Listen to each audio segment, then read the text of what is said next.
Hey, Matt 143. Today I wanted to talk about how to calculate a savings account. You want to put 150 bucks back each month, and how much money will you save in 30 years?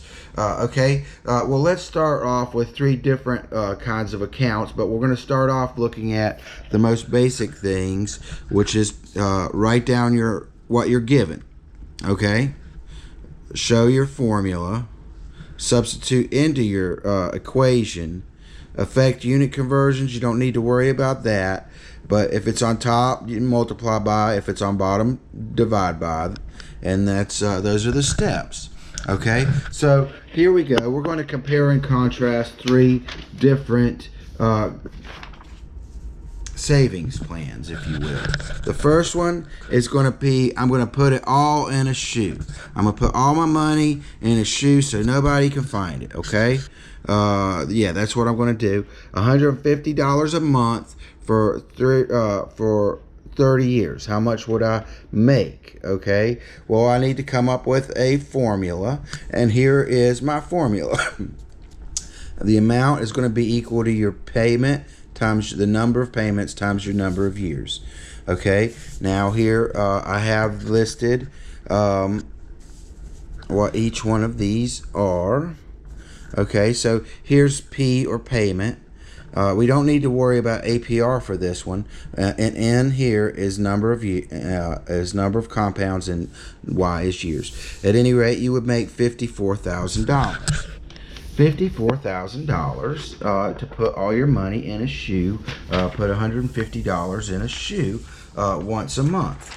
Okay, well, let's take a look at Bob instead. Now, Bob, he saves $150 a month for 30 years, but he's going to do it at 5% APR. Okay, now this is a different problem, and for this we're going to have to use the compound interest formula. Okay, now here's the compound interest formula. We have A, which is the amount, and that's equal to payment times this APR, means annual percentage rate. You can look these up.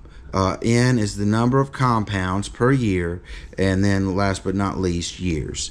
Okay, but this is the formula which we need to substitute into. So here, how do we do that? If you go back to the steps, you'll see the first step was to write down the formula, which of course I've done here. The second thing is to show your substitution, which of course is what I've done here.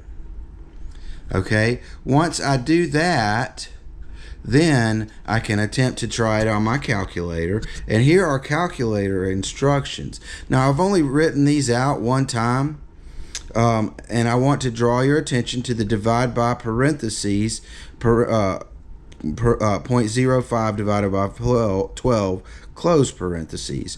Now, that's an important step, because without that you won't get the correct answer, which is $124,838.80. okay, so Bob, as you could see, did a little bit better, but let's compare and contrast that with Dave. Okay, and Dave, he wants to save $450 a month, but he only wants to do it for 10 years instead. Okay, so this is the same amount of money, by the way. He just saves it. He gives more money, but for less amount of time. Well, let's find out what happens to the numbers here. Show your formula.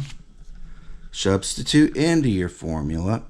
Now, it's really easy when I do it like that, ain't it? Of course, I had to do notes, and I took these notes before I shot the video. Okay? Well, what we saw there was that Dave,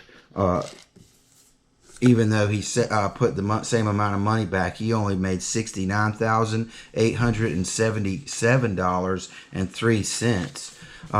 And so now, just like a good physicist, I like to go through and make sure that these make sense. The 54,000 number for putting it in a shoe, that is how much money you put back, period. So you know that you should, if you're getting interest, you should get more than this.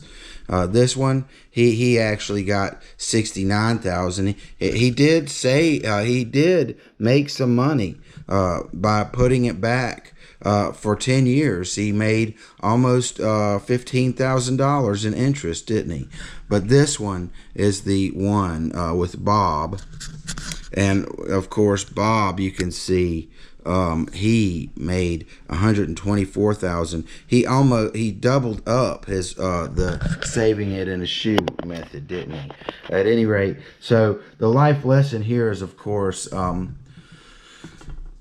save a little bit for a long time. It is a very, very good strategy with your money. So I hope that you can see and understand that lesson from this series of problems. Okay, well, good luck to you. Bye.